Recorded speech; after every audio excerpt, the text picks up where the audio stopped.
दोस्तों, अगर आप है जो नॉर्थ इंडियन है, अगर आप दिल्ली में रहते हो और आपको जाना है केरला, तो वहाँ का ऑफिशियल लैंग्वेज आपका इंग्लिश है और मलयालम है।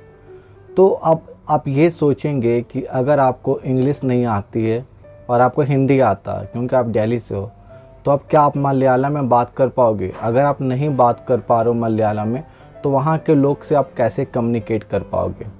तो दोस्तों, आज हम इसी पर डिस्कस करते हैं कि इंग्लिश जो हमारा ऑफिशियल लैंग्वेज है उसको क्या कंटिन्यू रहना चाहिए इंडिया में, क्योंकि इंडिया में बहुत सारे स्टेट हैं, मोर देन अभी आपका 29 स्टेट्स है और आपका टोटल है जो 9 यूनियन टेरिटरीज़ है। तो आप हर स्टेट में जाओगे तो हर स्टेट में एक अलग अलग है जो वहाँ का आपको भाषा मिलेगा, और ये आपका पॉसिबिलिटी नहीं है कि आप सारे भाषा को जानो। इंडिया में देखा जाए तो मोर देन 150 लैंग्वेज से ज़्यादा बोला जाता है, तो 150 भाषा से ज़्यादा बोला जाता है, जिसमें 10,000 से ज़्यादा लोग हर एक भाषा को बोलते हैं। तो अब देखना ये है कि हम लोग को कितना भाषा हम लोग ज़्यादा से ज़्यादा सीख सकते हैं। ज़्यादा से ज़्यादा आप 3 to 4 लैंग्वेज सीखोगे, बट आप हर भाषा को आप नहीं सीख सकते हो। तो उसके लिए क्या है कि इंग्लिश एक ऑफिशियल लैंग्वेज है जो आपका है, जो 1963 में ऑफिशियल लैंग्वेज के एक्ट के तहत इंग्लिश को है जो हिंदी के साथ साथ ऑफिशियल लैंग्वेज रखा गया था, ताकि लोग आपस में कम्युनिकेट अच्छा से कर पाएँ। अगर लोग को एक स्टेट से दूसरे स्टेट जाना भी पड़े तो वो एक अच्छा से कम्युनिकेट बहुत इम्पॉर्टेंट पार्ट है जो प्ले करता है हमारे डेली लाइफ में।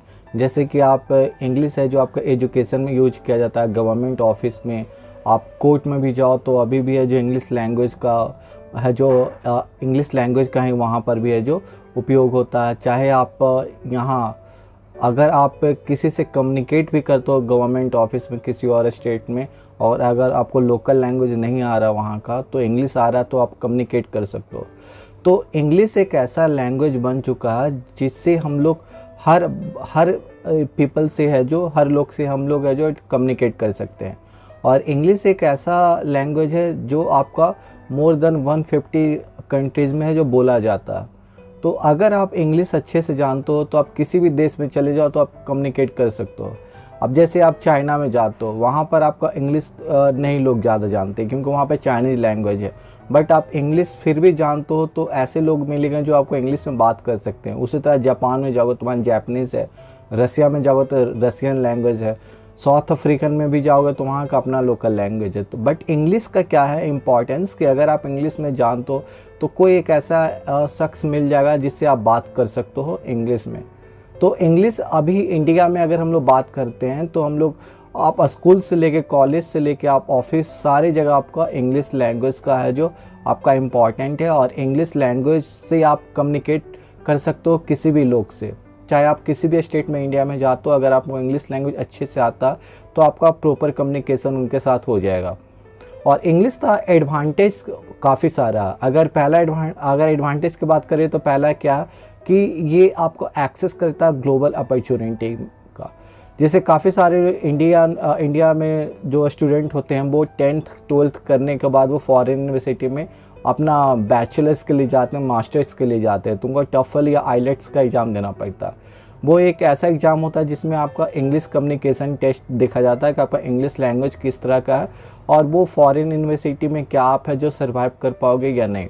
तो एक है जो आपको ग्लोबल अपॉर्चुनिटी काफ़ी सारे मिलते हैं। अगर आप जॉब भी करो कल हो कि आपको दूसरे कंट्री में ट्रांसफ़र होता है, तो अगर इंग्लिश आपका अच्छा आता है कि आपके लिए अच्छा अपॉर्चुनिटी आता है।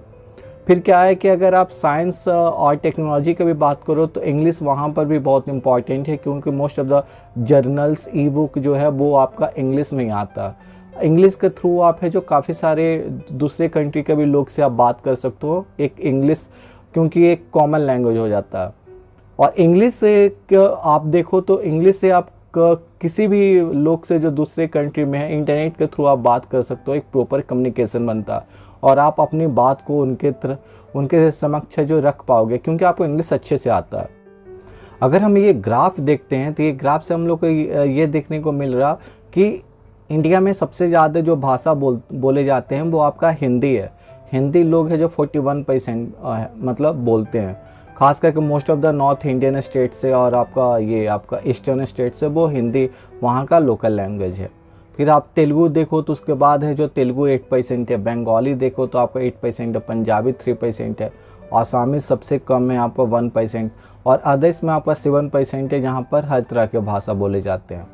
और इंग्लिश यहाँ पर सब जगह का कॉमन लैंग्वेज है, सारे जगह बोले जाते हैं। बट कुछ डिसएडवांटेज भी है इंग्लिश का।